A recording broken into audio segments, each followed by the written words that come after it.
కదా నీ కథ ముగింపులేనిదై సదా సాగదా ఇదే కదా నీ కథ ముగింపులేనిదై సదా సాగదా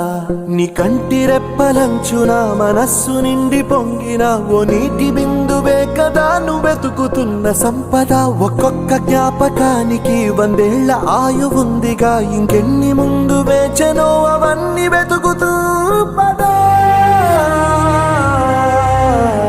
మనుష్యులందు నీ కథ మహర్షిలాగా సాగదా మనుష్యులందు నీ కథ మహర్షిలాగా సాగదా